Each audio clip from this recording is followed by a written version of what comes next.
You are a distributor. So Chief, if you are not ready to tell us where, in which hospital you got this thing, it's fine, we are taking you now. We're going to lock you up. Sanibona, ngaphambi singene kwivideo namuhla, ngithi angithathe lethuba ngibonge isupport nothandeni isikhombise lona lingaphezulu kokucabanga kwethu.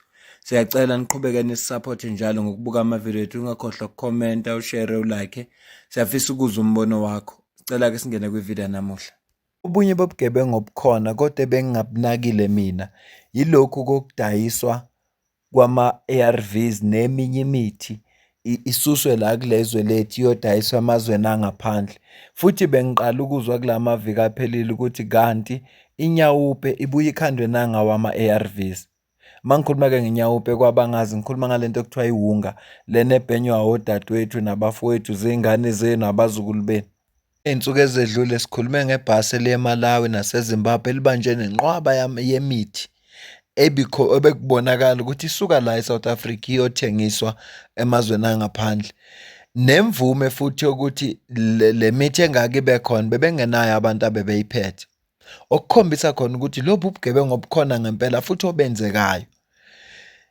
Kule viki eliphelile noma emavikini amabili aphelile ngisakhumbula kahle kikwabanje insizwa yala eSouth Africa esebenzisana nabantu abathize. Kukhona ngisho odokotela kulomkhuba wokuthi bakhiphe imithi ey'bhedlela noma emaklinikhi ithengiselwa abantu. Nolunye udaba futhi esike salikhava udaba lwamafamasi angekho semthethweni. Kuyethusa kakhulu ukungabe bikho semthethweni kwefamasi noma lena bathi khemisa, ngoba ibeka iy'mpilo zalabantu laba abasuke bethenga leyo mithi engcupheni.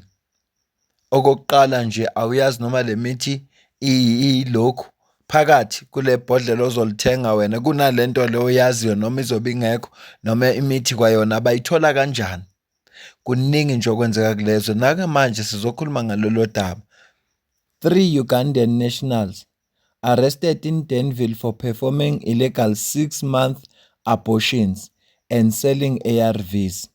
Tshwane MMC Blessing Oratilwe confirmed investigation into Steve Biko Hospital link. The Ugandan nationals were arrested in Danville for allegedly running an illegal abortion and drug operation. The suspects were found with antiretroviral drugs, antibiotics, and other prescription medicines believed to have been stolen and resold unlawfully. Authorities says the group also performed unsafe abortions, some as advanced as 6 months. City of Tshwane MMC for Health, Blessing Tshego Oratilwe, said the arrest followed a coordinated operation targeting underground medical syndicates. She described their findings as disturbing, adding that the illegal sale of life-saving drugs and performance of unsafe abortions endangered lives, particularly those of vulnerable women seeking help. During questioning, the suspect claimed to have links with someone working at Steve Biko Academic Hospital. Oratilwe confirmed that the matter had been referred to an investigation team to determine whether there are internal collaborators enabling the illegal supply of medical products and abortion procedures across Tshwane. Ono ngiyeke ukufunda manje isilungu ngizoze ngisiluma ulimi. Ngicela ubone la. What it says that you're here. You may not conduct what? Wait. Your husband. So how did you acquire this?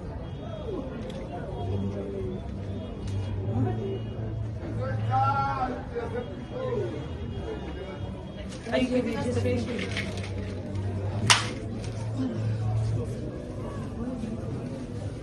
That starts. Those things are jokes. You are running a pharmaceutical company. So give us. Because once you have this distributed history, then you are a pharmacist. You prescribe. Umuntu take care. So you should have you've got a business account. So you should have.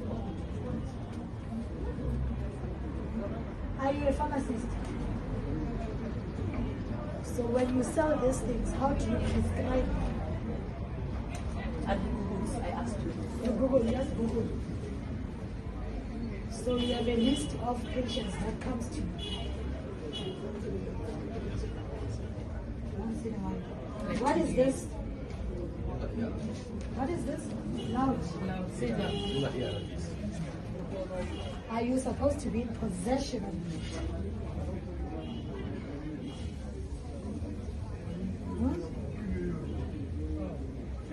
I'm asking you, it's yours. These are your ARVs. Are you supposed to be in possession of this? I know I can't go on.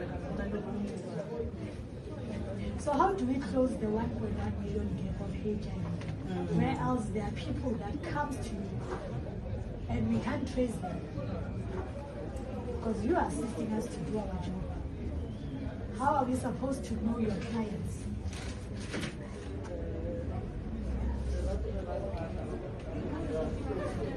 I know what to say. Steven from Uganda. Uganda.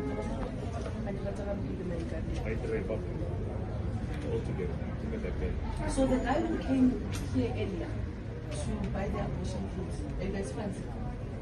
He said he's a friend. Remember him? Who's He had to Dr. buy Maso? this. Who's Dr. Maso? This was how we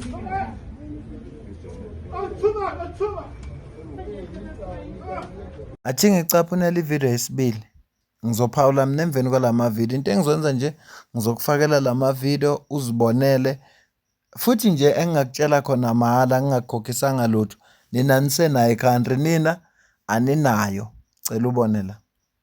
We know it's your friend, man. Explain, how are you related to him? How are you related to him?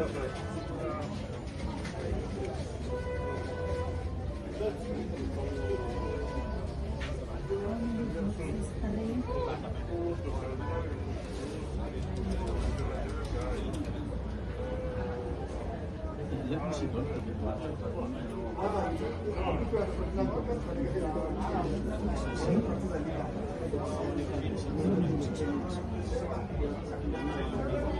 What were they trying to buy?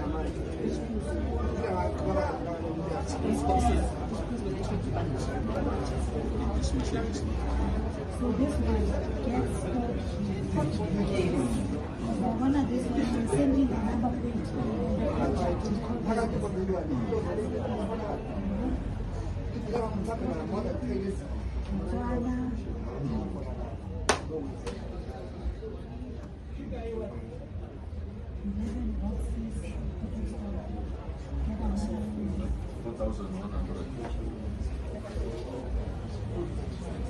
Please send me 20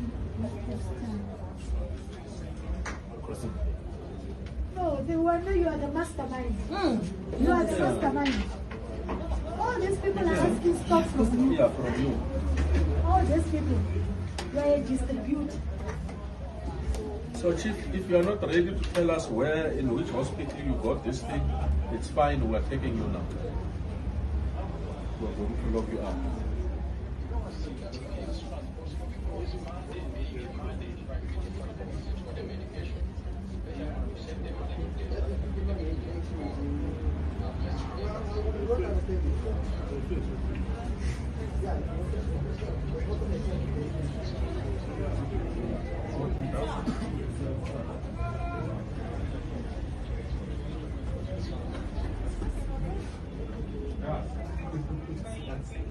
Njengoba ubona ukuthi lona uyi-distributor bonke laba abanye ba-contacta yena. Ngicela ukucaphunela ivideo yokugcina ke manje. If you want to give it to the neighbors, give them, but your choice. Why did these kids go with them to Hoshima? Let's go.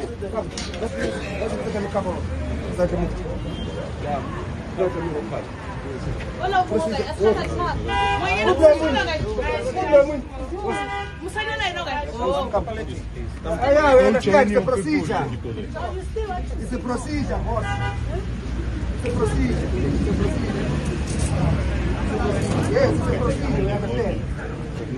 Over here. Where's your vest? Yeah. Yeah, just take them there. This woman must go to another car. No, Private car. this one must go to another car.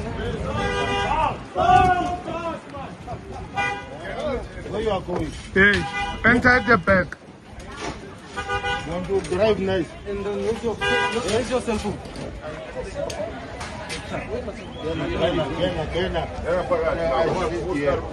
Njengoba ubona ukuthi bagcine beboshiwe kodwa abagcini ngokudayisa le mithi kuphela bayalekelela kakhulu uma ufuna bakubuyisela isithandwa sakho bring back your lost lover i-abortion what enlargement yonke lento bayayenza yibo laba bakuthembisa ukuthi kunamagundwana azokulethela imali bangakuwinisa nelothu uzibuza ukuthi hawu labantu uma bekwazi ukusiza abantu ngento ezibalekile nezinkulu kangaka ngaba benzanga abantu base-Angola la babuya khona baba rich ukuthi nje nathi thina abantu base-South Africa si-desperate sihlupheka kangaka ngokuba sifuna indlela eyinqamulelayo angazi mina amagundwane ozowaqasha wena ozowathola ukuthi akulethele imali zobuwathathaphi izinto lezi ababanjwe nazo njengoba ubona nje futhi bayibukile le business ukuthi le business yobungoma iyasebenza inayo imali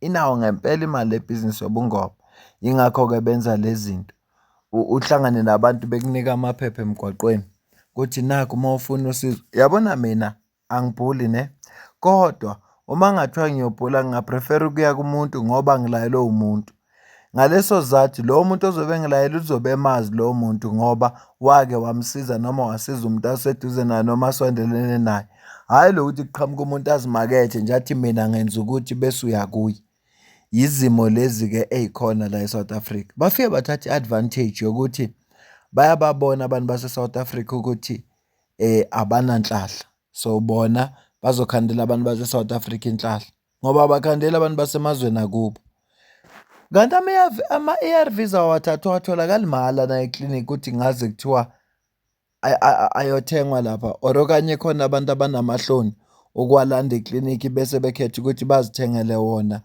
kuma-pharmacies kuyenzeka na ngicela ningilekelela kwabanolwazi ukuthi ama-ARVs kuyenzeka ungawalandi eklinikhi mhlawumbe ube namahloni noma wesabe bese ugcina uwathenga kwi-pharmacy ahluke kanje kuseyinto eyodwa na yonke lo bugebengu angeke benzeke uma bengekho abantu base-South Africa abayingxenye yabo